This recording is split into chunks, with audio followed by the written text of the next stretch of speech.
Pasangan suami isteri beri maklumat palsu untuk rentas negeri, dipenjara dan didenda.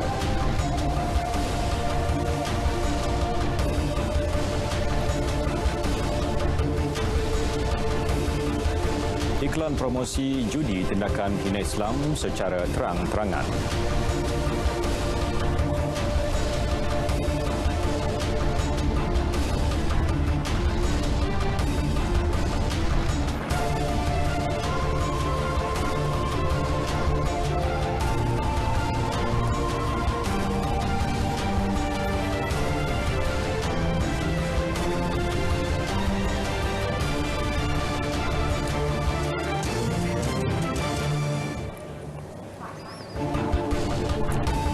Assalamualaikum dan salam sejahtera. Berita wilayah Selasa 20 April 2021 bersama saya Muhammad Shah Musa dan rakan jurubahasa isyarat Tan Li Bi.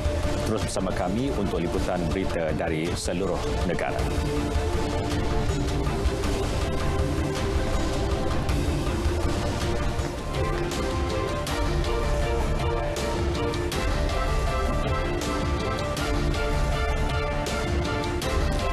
Lintah langsung hari ini kami mulakan dengan Sarawak bersama Vanessa Mering yang akan membawakan laporan mengenai program imunisasi COVID-19 kebangsaan yang bakal dijalankan di Seri Aman.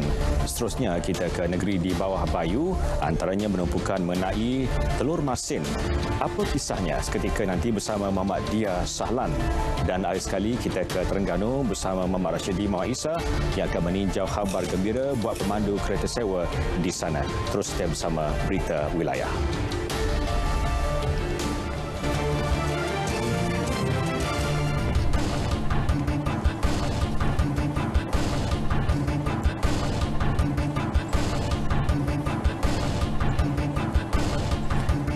Iklan mempromosi judi pada bulan Ramadan adalah tindakan menghina agama Islam secara terang-terangan. Jabatan Mufti Perak menerusi satu kenyataan berkata, bukan sahaja dilakukan pada bulan yang mulia, malah iklan berkenaan turut dilakonkan mereka yang beragama Islam. Menurutnya, semua individu dan syarikat adalah bertanggungjawab dalam menjaga sensitiviti setiap kaum di negara ini. Ia juga menjadi kewajipan kepada umat Islam, tidak terkecuali pelakon Muslim, untuk menghindari sumber pendapatan yang tidak halal, termasuk memperhalusi terma-terma dalam kontrak perjanjian sama ada mematuhi piawaian syarak atau tidak. Dalam pada itu, jabatan tersebut turut merakamkan penghargaan terhadap PDRM dan Suruhanjaya Komunikasi Multimedia Malaysia dalam menyekat penularan iklan tersebut serta menahan individu terlibat.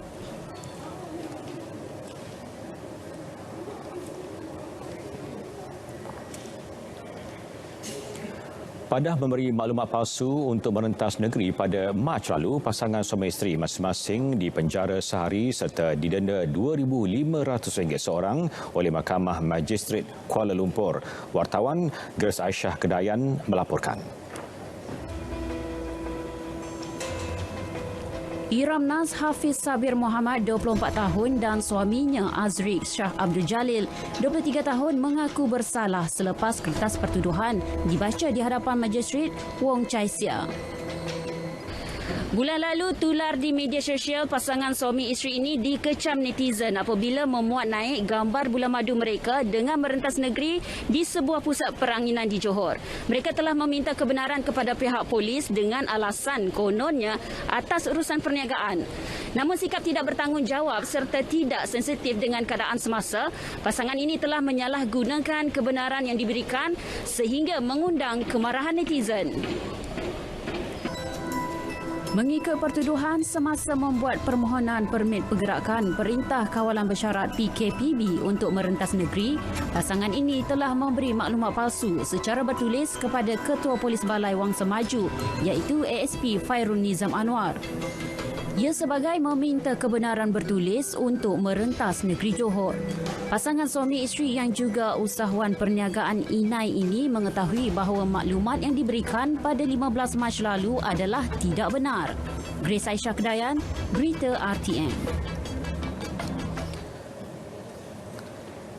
Seorang inspektor polis mengaku tidak bersalah atas dua tuduhan menerima rasuah sebanyak RM6,200 bagi menyelesaikan kes daun ketum dan rokok seludup 2 tahun lalu. Tertuduh Kalvinder Jit Singh membuat pengakuan tidak bersalah di hadapan Hakim Mahkamah Session Air Keruh Elizabeth Payawan.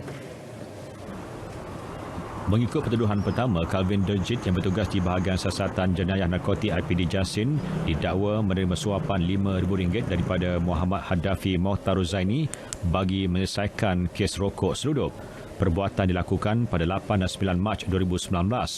Dalam pertuduhan kedua, Kalvinder Jit didakwa menerima suapan RM1,200 daripada Muhammad Hadafi bagi menyelesaikan kes daun ketum pada masa dan tarikh sama.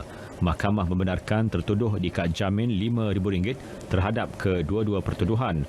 21 Mei ditetapkan sebagai tarikh sebutan semula kes.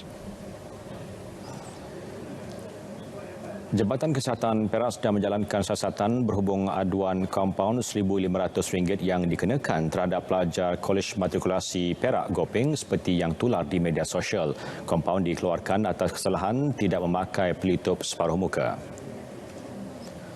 Ketua Pengarah Kesihatan Tan Sri Dr. Nur Hisham Abdullah berkata siasatan sedang dijalankan. Beliau mengulas mengenai ciapan seorang pemilik akaun bernama Nabil Amirul 4 yang mendakwa pelajar matrikulasi terbabit dikenakan kompaun RM1,500 oleh pegawai KKM yang melakukan pemantauan ke kafe kolej berkenaan. Ciapan itu meluahkan rasa kesal berikutan kompaun dikenakan tidak setimpal dengan allowance RM1,250 diterima sebagai pelajar kolej. Jabatan Pendidikan Perlis menafikan kenyataan tular melalui Facebook kononnya 9 pelajar sekolah menengah kebangsaan Guar Nangka di Padang Besar positif COVID-19. Hasil ujian saringan dilakukan Jabatan Kesihatan Negeri mendapati hanya seorang pelajar sekolah berkenaan yang positif COVID-19 berikutan menjadi kontak rapat kepada seorang yang positif virus berkenaan. Pengarah Pendidikan Negeri Naharuddin Osman memaklumkan 8 lagi pelajar negatif selepas ujian calitan dilakukan petugas kesihatan. Mereka dikuarantin termasuk beberapa guru. Tindakan menyebarkan berita tidak benar turut menyebabkan peratusan kehadiran pelajar ke sekolah berkenaan serta sekolah berdekatan hanya sekitar 30% berbanding 90% sebelum ini. Okey, saya menasihatkan ibu bapa untuk tidak mempercayai apa-apa perkara yang disebarluaskan ke media sosial kerana kita ada sumber rasmi yang boleh ibu bapa rujuk iaitu daripada KKM sendiri. Sebab kita di pihak kementerian ni kita tidak ada hak untuk mengeluarkan statement seperti ini.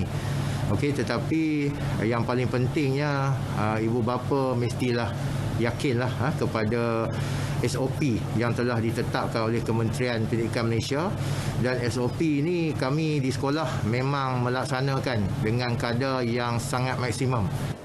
Pihaknya membuat laporan polis di IPD Kangar manakala pihak sekolah di IPD Arau.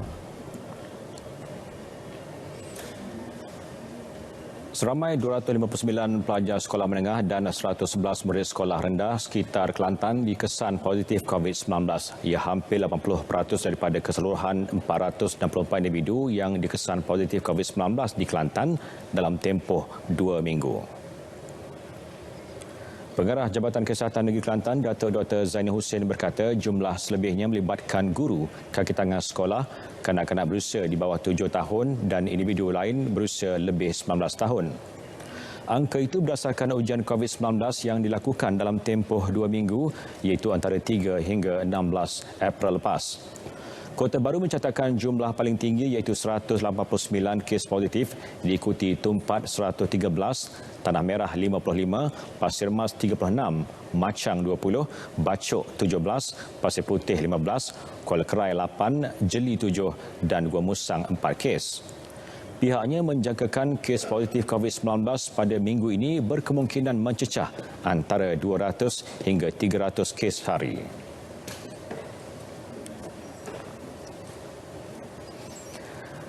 Pemberian vaksin kepada petugas Barisan Harapan dijangka selesai sepenuhnya akhir bulan ini.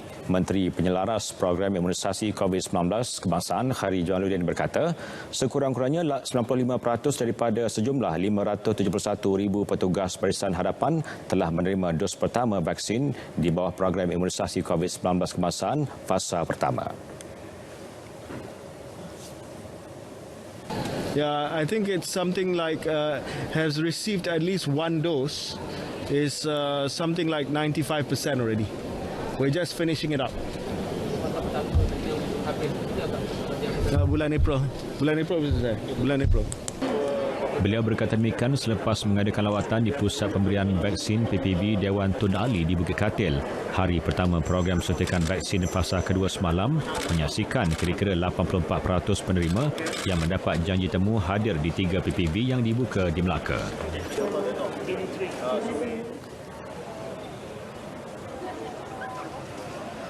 Sementara itu, warga emas terlibat di Melaka menyambut baik program suntikan vaksin COVID-19 fasa kedua. Berdasarkan tinjauan RTM, golongan ini berharap masyarakat tidak ragu-ragu untuk terus sama mendapatkan suntikan dalam usaha mencegah penularan pandemik COVID-19.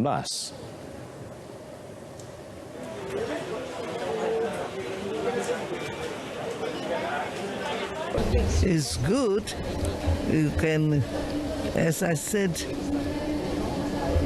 it keeps you safer from COVID-19. I think it's good to take for prevention of anything, you see.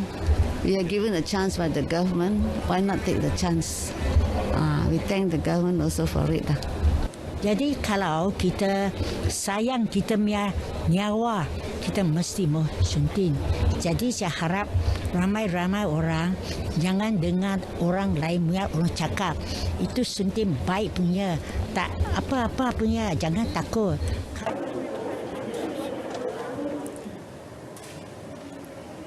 Di Negeri Sembilan, hari pertama bagi fasa kedua program imunisasi COVID-19 Kebangsaan semalam menyaksikan 456 individu menerima suntikan. Majoritinya golongan warga emas yang melibatkan Pusat Pemberian Vaksin Dewan Majlis Bandaraya Seremban dan Dewan Pejabat Daerah Jempol. Masing-masing seramai 228 penerima. Perinciannya bersama Hana Adlin Nasatiun Ahmad. Di Jempol, setakat 19 April, 12,478 individu telah mendaftar bagi penerimaan vaksin fasa 2. Menurut Pengerusi Jawatankuasa Keselamatan dan Pengurusan Bencana Daerah Jempol, Syahrul Nizam Saleh, daripada jumlah berkenaan dijadualkan 360 penerima akan disuntik setiap sehari. Untuk fasa kedua ni, sebenarnya kita akan ada 5 pusat pemberian vaksin, tapi kita hanya buka yang pertama ini di Dewan Pejabat Daerah Jempol. Mana ada lagi 4 adalah di klinik kesihatan lah, ya, yang kita akan tentukan dan kita akan maklum kepada orang ramai nanti. Jadi untuk fasa ketiga pun kita jangka kita akan beroperasi untuk pemberian vaksin ini pada bulan 6, bulan 6. Secara keseluruhan, seramai 90,000 daripada kira-kira 130,000 populasi penduduk di Jempol disasar bagi program tersebut. Sementara itu, pendaftaran bagi program imunisasi COVID-19 kebangsaan akan terus dipertingkat. Menteri Penyelaras Program berkenaan Khairi Jamaluddin memberitahu kempen secara bersemuka akan digunapakai di seluruh negeri dengan penglibatan semua agensi kerajaan dan ketua masyarakat. Sesi perjumpaan dan lawatan dari rumah ke rumah dijalankan bagi menggalakkan pendaftaran. Ini akan menjadi ongoing proses, ya. Tak semestinya kita hanya buat minggu ini sahaja. Kita akan sentiasa melaksanakan kempen pendaftaran ini. Dia akan berlangsung sehingga selesai. Dan saya percaya dan yakin ada yang mungkin lewat daftar nanti sebab mereka masih lagi tidak yakin, ya, ataupun mereka masih lagi menunggu dan lihat. PPV Pejabat Daerah Jempol dilengkapi 6 stesen termasuk ruang pendaftaran, kaunseling dan bilik suntik. Maksimum 18 petugas termasuk dari Kementerian Kesihatan dan 7 sukarelawan MyVac, Rela dan Angkatan Pertahanan Awam. Vaksin Pfizer-BioNTech disuntik kepada individu yang tersenarai. Saya ajaklah kawan-kawan saya yang mana yang agak-agak rasa ragu-ragu tu, tak ada rasa sakit pun, cuma sikit-sikit je lah. Tu kalau macam masa sekarang ni memang tak ada lah apa-apa masalah. Saya niaga gembira lah. Iaitu yang pertama lah dia dapat. Jadi minta kalau boleh kawan-kawan yang lain tu datanglah. Tak ada apa yang sakitnya, biasa je. Jadi selepas ni saya bawa isteri saya lah. Daftar bulan ni apa? My Sejahtera. Daftar sendiri? Sebab sebelum ini dia suruh khabar ada keluar macam mana boleh daftar sendiri pakai My Sejahtera. Jadi saya pun ikut itulah. Dengan pembukaan PPV pertama bagi fasa kedua program imunisasi COVID-19 kebangsaan di Negeri Sembilan ini, maka kumpulan sasar warga emas, orang kurang upaya dan pesakit kronik, mereka yang akan diberi keutamaan. Pelbagai pendekatan diambil oleh semua pihak dalam usaha untuk menggalakkan pendaftaran bagi program ini dan memaksimumkan jumlah penerimaan vaksin dalam tempoh yang ditetapkan. Hana Adlina Satun Ahmad, RTM. Dalam perkembangan sama, pelbagai langkah perlu diambil kerajaan dalam memastikan rakyat mendaftar untuk mendapat suntikan vaksin. Pengerusi Ikatan Komuniti Selamat Tan Sri Lee Lamtai dalam kenyataan media menegaskan jumlah pemberian dos pertama dan kedua ketika ini dianggap sukar mencapai sasaran kelompok imuniti sebanyak 70%. Sehingga hal lalu jumlah mereka yang mendaftar untuk program imunisasi COVID-19 kebangsaan ialah hampir 9 juta orang atau 37.1% daripada yang disasarkan. Dan dalam tempoh sama, lebih 700,000 individu telah menerima dos pertama, menjadikan jumlah keseluruhan pemberian dos pertama dan kedua vaksin di negara ini kini lebih 1 juta orang. Tan Sri Lee memaklumkan antara langkah yang boleh diambil adalah memberikan perhatian yang penuh terhadap usaha pendaftaran vaksin. Kerajaan perlu pastikan pendaftaran vaksin mendapat sambutan menggalakkan daripada masyarakat berikutan sambutan yang dingin akan menjejaskan imuniti kelompok. Langkah lain, Kementerian Komunikasi dan Multimedia bersama Kementerian Kesihatan perlu lebih agresif dalam mempromosi kepada masyarakat kebaikan dan kelebihan mengambil vaksin serta menerangkan keburukan daripada tidak mengambil vaksin. Selain itu, Tan Sri Lee menjelaskan kerajaan juga disarankan untuk mewujudkan stesen bergerak di kawasan perumahan pedalaman seperti kawasan estet dan felda untuk mendaftarkan warga emas yang tidak mahir menggunakan internet. Kos makanan ayam meningkat hingga lebih 50% sejak Januari tahun lalu. Ini antara punca kenaikan harga makanan mentah itu di pasaran. Malah Persekutuan Persatuan Penternak Malaysia mendedahkan kos buruh yang meningkat ketika Perintah Kawalan Pergerakan juga mempengaruhi harga. Di Seremban Negeri Sembilan, harga ayam mencecah antara 9 hingga RM9.60 sekilogram. Itu merupakan harga biasa yang ditetapkan kebanyakan peniaga di pasar tani dan pasar awam. Peniaga mendakwa kenaikan berlaku akibat kenaikan harga ayam di peringkat pembekal. Peningkatan harga ayam telah berlaku 4 kali bermula minggu lalu, antara 20 hingga 30 sen sekilogram disebabkan peniaga tidak mampu menampung kos jualan.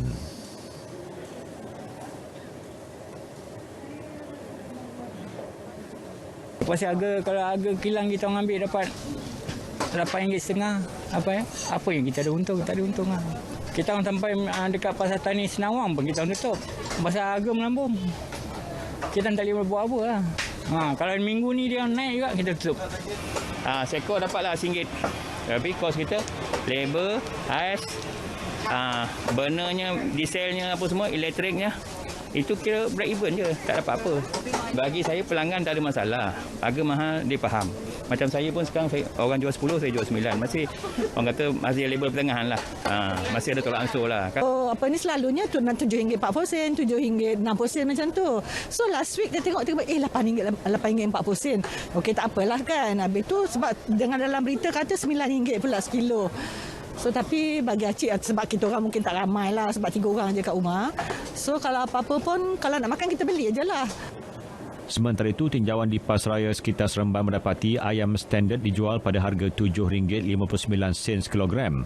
Bagi menangani masalah kenaikan harga ayam, Kementerian Perdagangan Dalam Negeri dan Hal Ehwal Pengguna dalam satu kenyataan memaklumkan akan berbincang dengan Kementerian Pertanian dan Industri Makanan berhubung penambahan pengeluaran permit import AP bekalan ayam. Pengeluaran AP dilihat mampu menstabilkan harga ayam di pasaran sekaligus menyelesaikan masalah kenaikan harga pada setiap musim perayaan.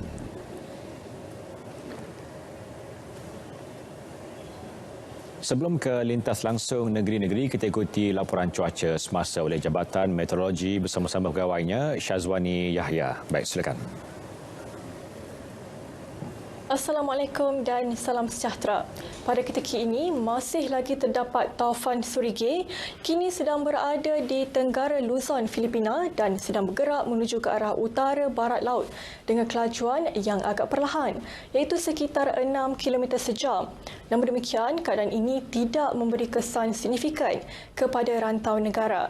Baiklah, berdasarkan paparan imej kemerada terkini, dapat kita perhatikan hujan berserta ribut petir kini sedang berlaku melibatkan hampir ke semua negeri di semenanjung Malaysia. Lebih tertumpu di negeri Perak, Kelantan dan juga negeri Pahang. Keadaan cuaca yang agak lembap ini dijangkakan akan berterusan sehingga ke awal malam nanti.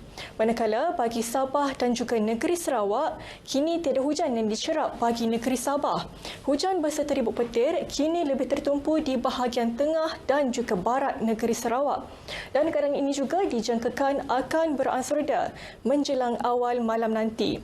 Dan di sepanjang tempoh peralihan monsun ini, ribut petir boleh menyebabkan keadaan angin yang agak kencang di kawasan berkenaan. Oleh itu, ramai terutamanya peniaga-peniaga bazar Ramadan dinasihatkan supaya sentiasa berwaspada dan sentiasa peka dengan ramalan dan amaran yang dikeluarkan Met Malaysia. Baiklah, sekian sahaja laporan cuaca untuk petang ini. Sekarang kita lihat ramalan cuaca bagi bandar-bandar utama di seluruh Malaysia. Saya Syazwani Yahya. Assalamualaikum.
Langsung dari negeri-negeri, kita ke Bumi Kedalang bersama Vanessa Mering. Antara tumpuan liputan RTM Sarawak pada hari ini adalah program imunisasi COVID-19 kebangsaan melibatkan lebih 37,000 individu di Sri Aman bakal menerima suntikan.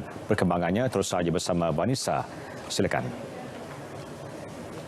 Terima kasih Muhammad Shah. Salam sejahtera dan salam hormat. Seramai 37,267 individu di bahagian Sri Aman dijangka menerima vaksin COVID-19 bagi fasa kedua. Pegawai penyelaras program imunisasi COVID-19 kebangsaan Sri Aman, Dr. Janariah Jangani ketika dihubungi RTM memberitahu pemberian vaksin fasa kedua akan dilakukan secara berperingkat bermula Jumaat ini.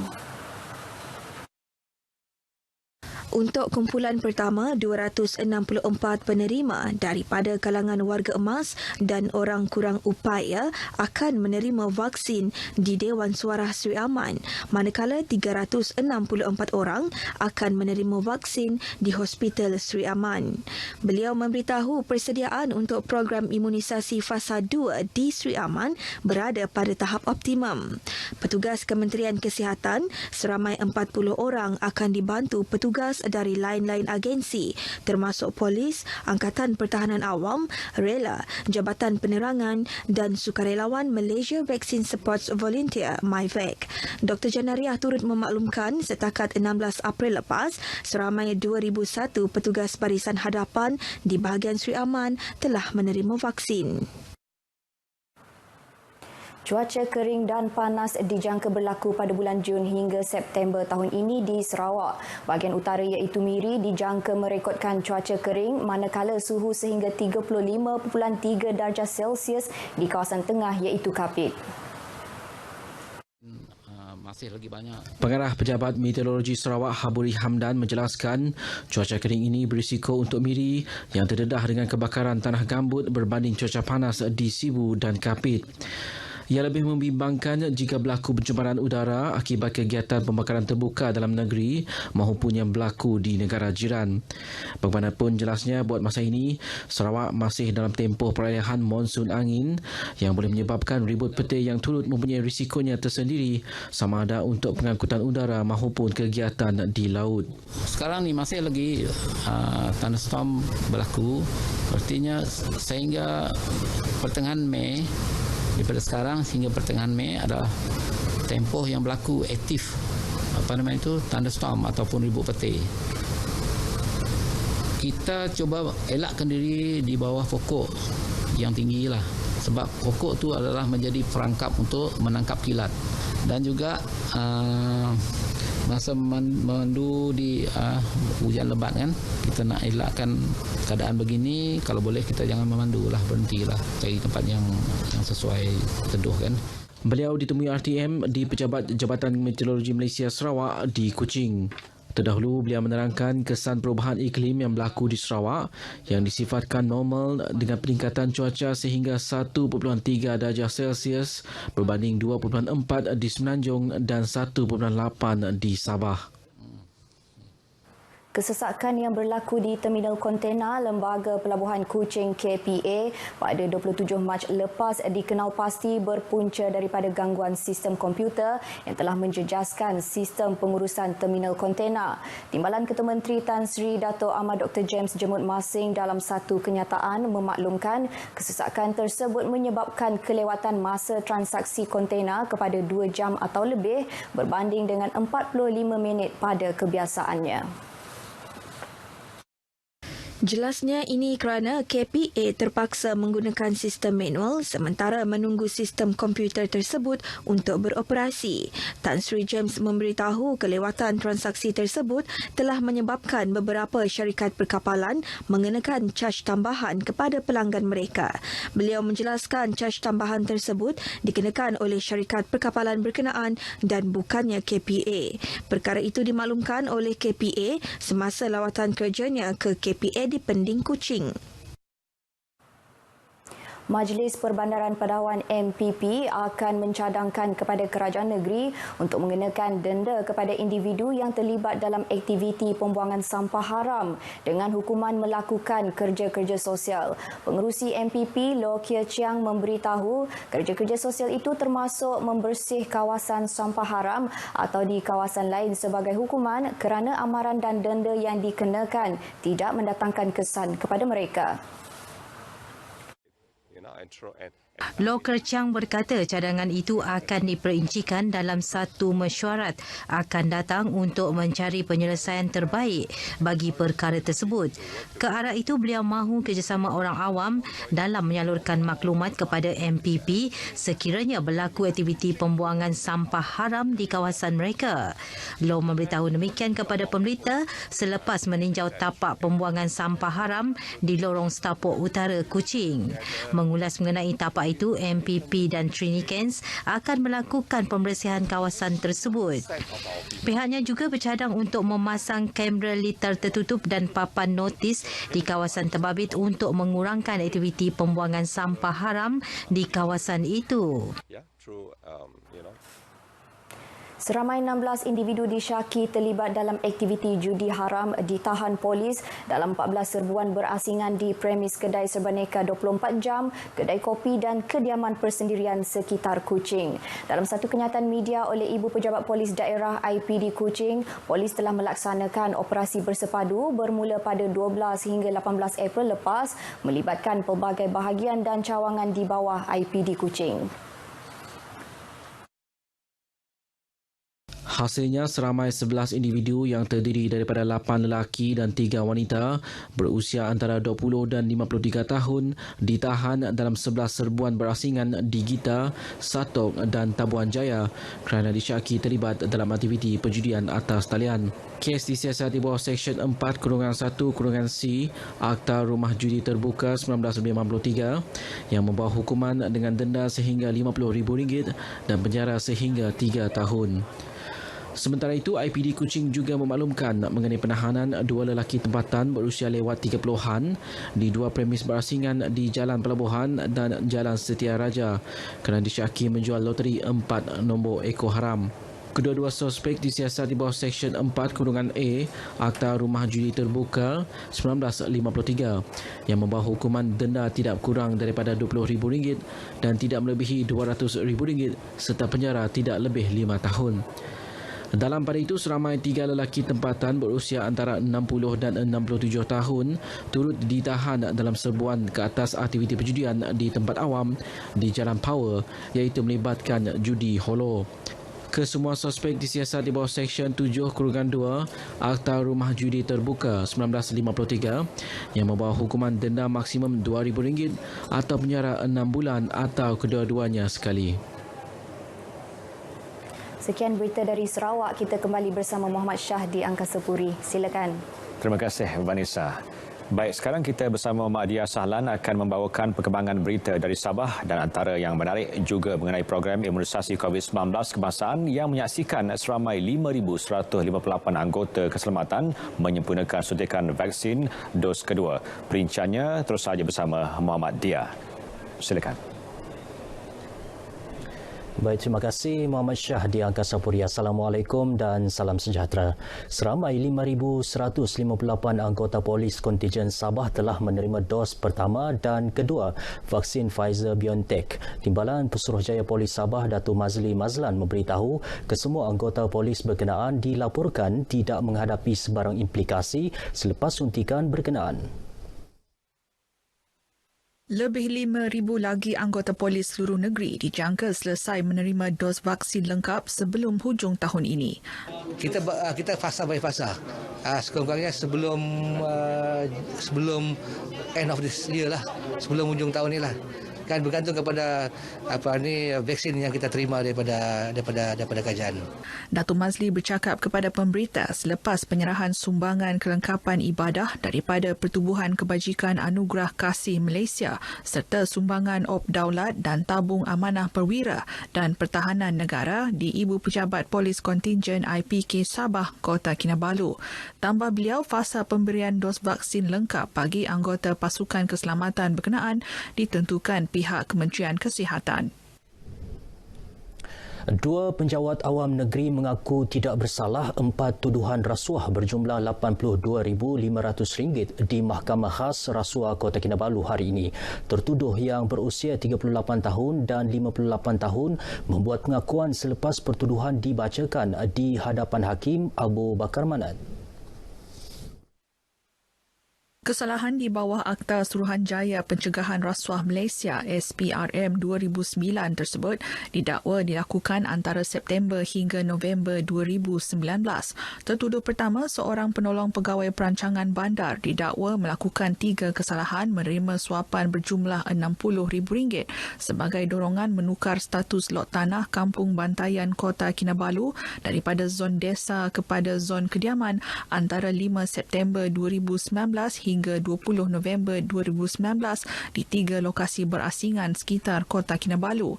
Sementara tertuduh kedua, seorang ketua penolong pengarah, dituduh menerima suapan berjumlah RM22,500 daripada tertuduh pertama bagi menandatangani surat pengesahan zon kediaman sebuah lot tanah di Kampung Bantayan, Kota Kinabalu pada 20 November 2019. Mahkamah membenarkan tertuduh pertama diikat jamin RM20,000, manakala tertuduh kedua diikat jamin RM15,000 dan diarah menyerahkan pasport serta melapor diri setiap 2 bulan di pejabat SPRM. Tarikh sebutan semula kes tertuduh pertama dan kedua masing-masing ditetapkan pada 27 dan 24 Mei depan.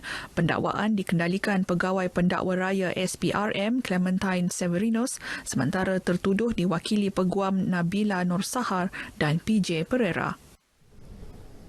Jabatan Kemajuan Islam Malaysia JAKIM Sabah bekerjasama dengan Masjid Bandaraya Kota Kinabalu melaksana program sokongan khas autisma sepanjang bulan Ramadan ini. Antaranya program intervensi membaca Al-Quran selain latihan guru kafah dalam membimbing anak-anak autistik. Penolong Pengarah Kanan Unit Komunikasi Korporat JAKIM Sabah, Ustazah Hajah Nordianah Alwi berkata, aktiviti tersebut bertujuan memberi pendidikan khususnya kepada ibu bapa kanak-kanak berkeperluan khas ini mengenai amalan yang boleh dilakukan mereka dalam bulan mulia ini. Beliau yang ditemui selepas menjadi tetamu rancangan TV Kami Bah ini di Kompleks Bersepadu KKMM Kota Kinabalu berkata, latihan secara konsisten penting dalam melatih golongan berkenaan berpuasa selain memastikan aspek pemakanan dijaga dengan baik. Daripada segi hukum, mereka bukanlah mukallaf, ya, bukanlah orang yang diwajibkan berpuasa, ya. Sebab kita tahu keadaan mental mereka, sistem neuro lah. Saya lebih menyebut kepada kalau autism ni masalah neuro, tidak sama seperti mana insan biasa yang lain, ya. Mungkin ada keunikan di situ, ya. Ustazah Nordianah berharap ibu bapa terlibat secara aktif dalam mendidik anak-anak autistik bagi memastikan aspek pendidikan mereka berjalan lancar dibantu pihak sekolah, juruterapi dan hospital. Minat yang mendalam dalam bidang perniagaan mendorong seorang wanita di daerah Tuaran mencuburi penternakan itik penelur.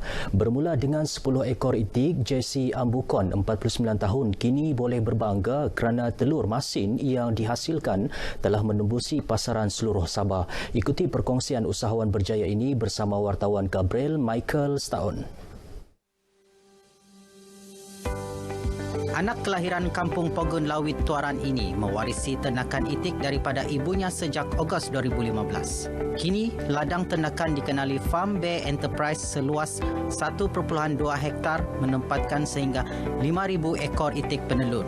Dikendalikan bersama 7 orang pekerja, ladang ini berupaya menghasilkan lebih 1,800 telur masin sehari dengan pendapatan mencecah puluhan ribu ringgit sebulan.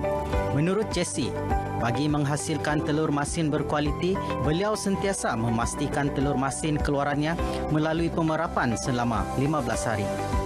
Setakat ni produk kami pasar seluruh Sabah, di mana ada supermarket besar-besar, di situlah kami ada. Di mana dia buka outlet baru, di situlah kami ada. Penularan pandemik COVID-19 yang melanda seluruh dunia sejak awal tahun 2020 turut memberi cabaran kepada peniagaan telur masin Jessie. Sumber-sumber mentah iaitu baja tu kan dia naik sampai sekarang, Mbak. Tiap-tiap bulan naik. Jadi tapi harga tu kami tidak boleh kasih naik. Begitu. Jadi itu cabaran kami yang betul-betul parah lah untuk kami. Enggan mengalah, wanita yang pernah mendapat pengiktirafan sebagai usahawan berjaya tekun nasional dan pengusaha cemerlang Kementerian Pertanian dan Industri Makanan Sabah ini mempunyai perancangan jangka panjang. Selain berusaha menarik minat penyertaan usahawan muda, Jessie turut merancang mengembangkan perniagaannya sehingga menembusi pasaran antarabangsa. Untuk itu, beliau sentiasa mempersiapkan diri dengan mengikuti pelbagai kursus keusahawanan bagi memantapkan kemahiran yang dimiliki. Bermula dengan minat dan akhirnya menjadi antara usahawan telur masin yang berjaya di Sabah. Sesungguhnya kegigihan Jessie wajar dicontohi oleh usahawan wanita di negeri ini. Gabriel Staun, Berita RTM. Baik, sekian paparan dari Sabah petang ini. Saudara, bersama jayakan pelan imunisasi COVID-19 kebangsaan, daftar diri bersama keluarga dan rakan, lindung diri, lindung semua. Kembali semula bersama Muhammad Shah di Angkasa Puri. Silakan. Terima kasih Muhammad Dia. Bantuan tunai sekali bayar kepada pemandu kereta sewa beri kelegaan. Juga Ramadan disambut penuh kesyukuran dengan meraihkan golongan asnaf dan anak yatim. Laporan ini mengisi slot lintah langsung dari Terengganu. Silakan Muhammad Rashidi Muhammad Isa. Terima kasih. Assalamualaikum. Tiada kompromi dan tindakan tegas akan diambil. Ini amaran Kerajaan Negeri Terengganu agar prosedur operasi standard SOP berbuka puasa di restoran dan kedai makan dipatuhi. Kerajaan negeri menerusi Taman Tamadun Islam sendiri memberi contoh terbaik berkenaan prosedur operasi standard SOP berbuka puasa di restoran atau di kedai makan kepada semua premis di negeri itu. Exco Kerajaan Negeri Arifin Rahman berkata pihaknya sering mengutamakan aspek keselamatan terutama para pengunjung serta pelanggan dan memberi garis panduan serta sentiasa memantau tahap kepatuhan SOP di setiap premis. Ia sekaligus memberi keyakinan kepada para pelanggan untuk berbuka puasa dengan selamat. Jadi masing-masing tahu. Tadi saya pergi baru sebelum datang sini saya pergi ke pasar malam. Satu perkara barulah sebab pasar malam tahun lepas tak dapat. Tahun ni kita tak masuk secara direct tapi dia ada rela dan petugas yang bertugas memastikan mengikut SOP lah semua orang yang hadir dengan mereka kena scan dulu walaupun beratur panjang tapi mereka sabarlah insya-Allah. Alhamdulillah. Beliau ditemui semasa meninjau operasi waktu berbuka puasa di restoran di Taman Tamadun Islam Pulauan Man, Kuala Terengganu. Kelulusan peruntukan RM85,200 sebagai bantuan tunai pemilik kereta sewa di Terengganu disambut baik. Bantuan sekali bayaran RM300 seorang melalui program Bantuan Ekonomi Rakyat Terengganu melibatkan 284 pemandu kereta sewa yang beroperasi seluruh negara. Pengerusi Persatuan Kebajikan Pemandu Kereta Teksi Melayu Terengganu, Jaafar Endut berkata, terdapat 12 persatuan di negeri ini membabitkan jumlah keahlian lebih 500 orang. Bersyukur dengan kabar gembira yang diterima, namun beliau berharap kerajaan negeri mendapatkan maklumat yang betul bagi memastikan tiada pemandu kereta sewa yang tercicir. Jadi saya merayu pada kerajaan negeri supaya bantuan ini menyeluruh kepada pemandu teksi di negeri Terengganu. Kalaulah nak mendapatkan maklumat tu, mana maklumat tu ada dengan APAD, APAD. Masya Allah, minta maaf dah. Kalau kita beritahu macam memang berat benar lah. Isi minyak je boleh. Isi minyak sekitar bandar ni. Alhamdulillah dah boleh belanja lah untuk raya ni, insyaAllah. Untuk kita sebab keadaan penumpang ni kurang tapi boleh untuk menampung kita untuk raya ni lah, gitu-gitulah. Kerajaan negeri ni patut kita ni dia macam ni kita dah ketinggalan dah memang musim sekarang ni memang tak ada penumpang. Jadi kerajaan sepatutnya ada SST lain untuk membantu kita lah macam ni. Semalam, Pengerusi Jawatankuasa Pelancongan, Kebudayaan dan Teknologi Digital Arifin Rahman mengumumkan kabar gembira itu. Kerajaan negeri melihat meskipun rentas daerah telah dibenarkan, namun pemandu kereta sewa masih berdepan masalah mendapatkan penumpang berikutan persaingan daripada kereta sapu dan kenderaan e-hailing. Bantuan sekali bayar itu merupakan tambahan kepada penggiat industri pelancongan yang terkesan susulan pandemik COVID-19. Terdahulu, kerajaan mengagihkan bantuan sekali bayar berjumlah keseluruhan berjumlah RM119,100 kepada penggiat industri pelancongan yang terjejas. Usaha membantu golongan asnaf dan anak yatim setiap kali Ramadan menjadi amalan buat komuniti perumahan di Kuala Terengganu sejak 5 tahun lalu. Persatuan Penduduk Taman Bukit Bayas Indah Perindah menganjurkan majlis berbuka puasa meraihkan mereka bersama penduduk setempat. Segala persiapan dilaksana dengan mematuhi SOP ditetapkan, termasuk bantuan anggota rela. Menurut pengerusi Perindah, Cik Muhammad Zulkarnain Abdul Wahab, program anjuran bersama JPKK Bukit Jenal pada tahun ini meraikan 48 asnaf dan 45 anak yatim yang tinggal berhampiran taman perumahan tersebut. Mereka bukan sahaja dijamu dengan juadah berbuka puasa tetapi juga menerima sumbangan berupa keuangan dan barangan keperluan dapur. Dan ini bukan kali pertama.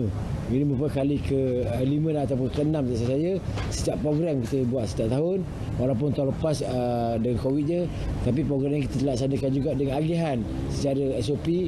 Kita tidak mengadakan jamuan makan, tapi bantuan tidak diagihkan seperti mana kita buat sebelum ni. Pada program diadakan di dataran tapak Pasar Malam, kawasan perumahan Perindah ini, Ahli Dewan Undangan Negeri Adun Batu Buruk Muhammad Khalil Abdul Hadi dijemput menyempurnakan majlis penyampaian bantuan berkenaan. Terdahulu, pada ucapan ringkasnya, memberi penekanan terhadap kepentingan pengambilan vaksin COVID-19 di kalangan masyarakat.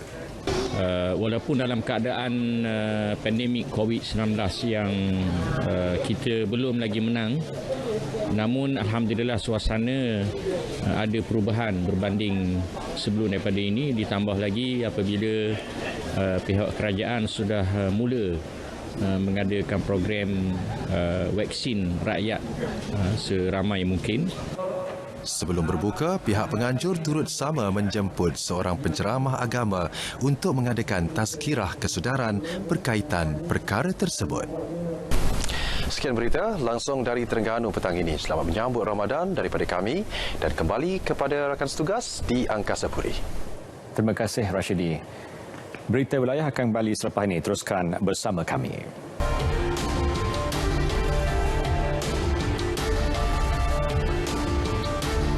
Jenazah Ayahanda Tengku Pemaisuri Selangor Abdul Rahman Baba selamat disemadikan di Makam Diraja Shah Alam kira-kira pukul 2.40 petang tadi. Kira-kira 200 orang terdiri daripada kerabat diraja, orang kenamaan dan rakyat jelata hadir pada upacara pemakaman itu bagi memberi penghormatan terakhir. Jenazah Allahyarham tiba di Makam Diraja sekitar pukul 2 petang. Jenazah diringi Sultan Selangor, Sultan Sharafuddin Idris Shah dan Tengku Pemaisuri Selangor, Tengku Pemaisuri Nur Ashikin serta Raja Muda Tengku Amir Shah. Terdahulu, jenazah Allahyarham Abdul Rahman disembahyangkan di Masjid Sultan Salahuddin Abdul Aziz Shah sekitar 9 pagi. Allahyarham meninggal dunia akibat sakit tua di kediamannya di Shah Alam kira-kira pukul 3.40 pagi tadi.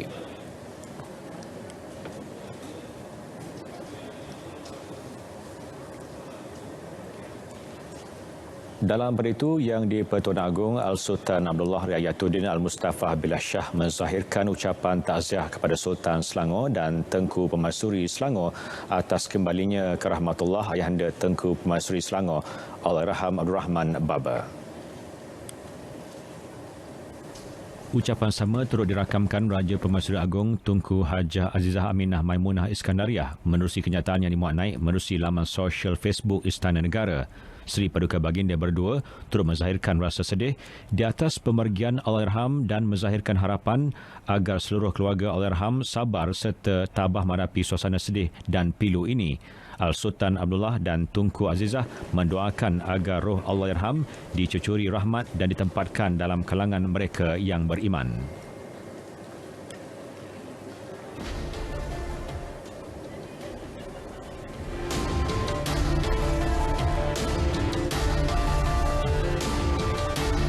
Bersahurlah kerana sesungguhnya pada sahur itu ada keberkatan. Menyedari banyak manfaat besar, pelbagai kaedah digunakan bagi mengejutkan orang bangun sahur. Di Kampung Rahmat Kulai Johor, aktiviti kejut sahur ibarat pesta. Taufik Salimin berpeluang merasai keunikan dilakukan skuad sahur untuk mengejutkan penduduk kampung bangkit dari tidur.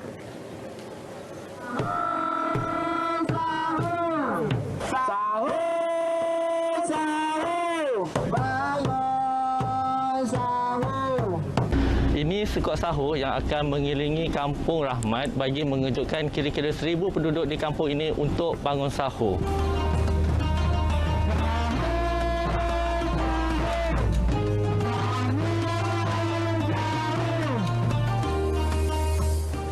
berbekalkan gendang, mikrofon dan 2 kenderaan. 20 ahli skuad sahur pimpinan Ketua Kampung Jamain Saikon ini memulakan misi kejut bangun sahur bermula dari Balai Raya Kampung menuju kawasan perumahan. Manakala ahli wanita pula berada di Balai Raya untuk menyediakan hidangan bersahur kepada skuad ini. Paluan gendang anak muda ini disambut 2 suara pemuda yang kuat melaungkan sahur-sahur dari rumah ke rumah, termasuk menyelitkan nama-nama penduduk kampung seperti Wak Tamis dan pelbagai lagi nama. Menurut Jamain, ini kali pertama aktiviti sebegini dilakukan kerana mahu mengajak penduduk menikmati keberkatan waktu sahur. Idea ini turut disokong remaja dan belia yang menjadi legasi skuad sahur Kampung Rahmat. Respon mereka adalah baik. Sampaikan ada waktu subuh pun anak-anak mengikut. Subuh, solat subuh, dia ikut. Itulah infak yang saya dapat daripada apa yang saya buat ni. Saya bersyukur. Begitu juga dengan kaum wanita pun ada ikut serta dengan ketuk sahur ni. So, nak ikut abang ni pergi ramai-ramai pergi ketuk sahur. Yang sunnah Nabi kan best makan ramai-ramai. Ya, insya-Allah.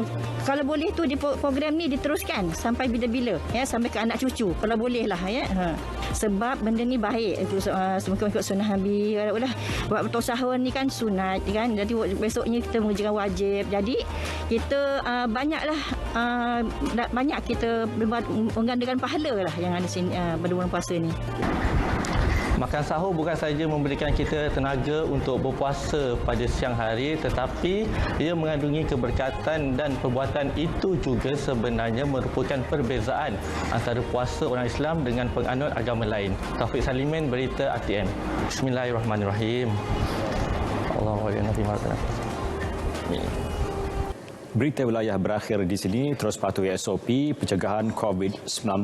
Lindung diri, lindung semua. Saya Muhammad Syah Musa dan juga Tan Libi mengucapkan selamat menunaikan ibadah puasa. Assalamualaikum dan salam hormat.